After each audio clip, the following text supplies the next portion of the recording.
At sa punto pong ito, makakapanayam ng aming kasamang si Emil Garion, ang mahusay na historian na si Professor Xiao Chuba. Emil, magandang umaga. Magandang umaga sa iyo, Audrey, at magandang umaga sa iyo, Professor Xiao. Kahapon po ay araw ng ating mga bayani. At meron ding isang parang simbolo o sinyales o pagpapakita ng kabayanihan ng ating mga kababayan na naipakita rin kahapon. Ano po ang inyong naging mga reflections at pagbalik tanaw sa kasaysayan, lalo na yung revolusyon?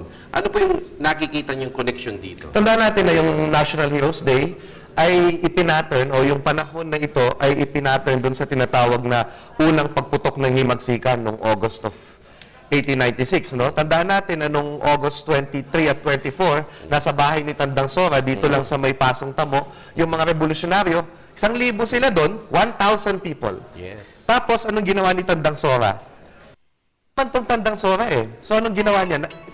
Binuksan niya yung kanyang mga kamalig, Yes. Pinakain niya yung mga tao, kinata yung mga, siguro may baboy doon, may pork, no? So, kinata yun, at ang nangyari, naging piyesta yung unang sigaw. Kasi ang nangyari, pinakain ni Tandang Sora yung mga tao. So, kahit may takot, may alinlangan, nag-share sa pagkain, medyo siguro nagkasiyahan din, may mga uminom pa siguro doon sa unang sigaw ng himagsikan, hanggang tumungo sila, naglakaran sila dyan sa may Balara, Cruz Naligas, Mandaluyong, hanggang noong August 29 to 30, sila ay tumungo sa pinaglabanan at doon nagkaroon ng battle of pinaglabanan na tinatawag. Na nung una, napagwagyan ng mga Katipunero, pero dumating yung mga taga Mindanao na sundalo ng mga Espanyol at nagapi ang mga Pilipino, no? Pero naka-atras sila papunta sa Caloocan. So anyway, yun yung unang simula ng himagsikan natin. Na tandaan natin, hindi lang naman ang sina Andres Bonifacio, hindi lang sila yung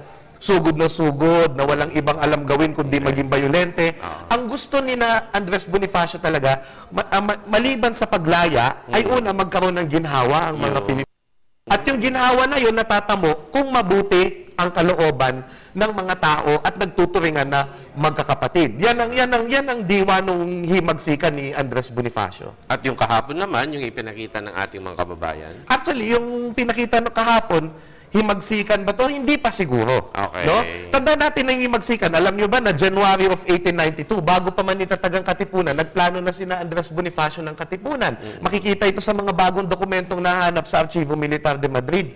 No? So, from 1892 January, pumutok lang yung himagsikan 1896. Yes. No? So, mahabang proseso ito, no? May mga battles within a revolution or within a war. Tandaan natin na yung si Andres Bonifacio, may landas ng katwiran siya na gustong marating tungo sa pagkabansa at pagkakaisa.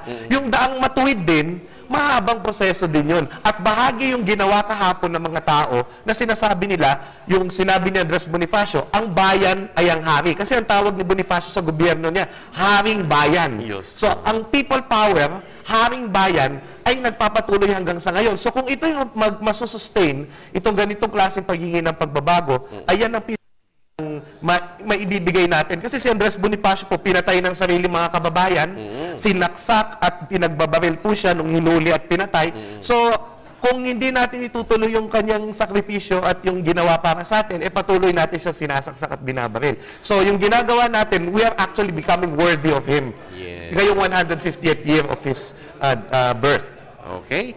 Ang inyo pong final thoughts, kaugnay ng makabagong pagpapakita ng kabayanihan, yung paradigm shift ng ating komunikasyon, at yung nakita natin kahapon. Nasa inyo po. Wala pong cellphone ang mga ninuno nating Katipunero nung inorganisa nila ang revolusyon, pero agad sila nakapagmasa ng napakaraming tao para lumaban sa mga Espanyol.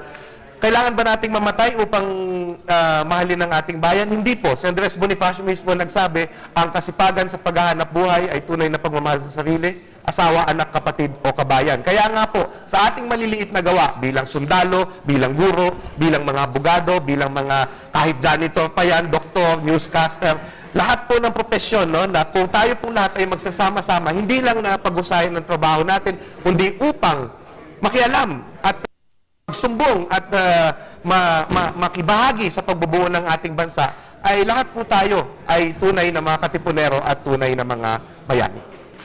Maraming salamat po kay Professor Xiao Chua. Salamat po, kabayani.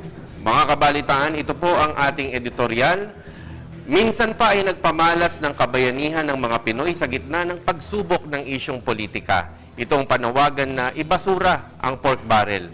Ito rin ang isang okasyon ng pagsuri sa kung anong klase ng demokrasya ng bansang Pilipinas. Demokrasya ba ito ng mga nasa itaas lamang o yung mga nasa baba lamang o yung iilang sektor o ng higit na mas nakakarami? Tiwala o trust, ika nga, ang isang pangunahing pundasyon ng tunay na demokrasya. Sa ngayon, demokrasya ang direksyon ng maraming bansa internationally tungo sa makatotohanang pagsulong. Ang pagbagsak ng tiwala, katulad na lamang ng kawalan ng tiwala sa pork barrel, ay kadugtong ng pagkatunaw o disintegration ng democratic process. Economic growth ang nakataya sa pagbagsak ng kasalukuyang demokrasya. Ang pagkwestiyon sa pork barrel ay isang salaan o bistay para sa mga mason, sa mga construction workers or karpintero. Dito masasala kung sino ang tunay na politiko, tunay na leader, at tunay na naninindigan sa serbisyo publiko. Ang politiko ay yung kalahating serbisyo, pero kalahating perwisyo. Dito natin masisilip kung sino ang naghahanap ng ROI o katulad na lamang ng kung halimbawa 10 bilyong piso nga naman ang paghahati-hatian. Yung leader ay yung kayang magsakripisyo para sa kanyang mga miyembro. At yung public servant ay yung kayang talikuran ng sarili, kayang talikuran ng pamilya, grupo, o kahit ang political affiliation para mapagsilbihan ang mas nakakaraming kababayan. Yan po ang ating editorial.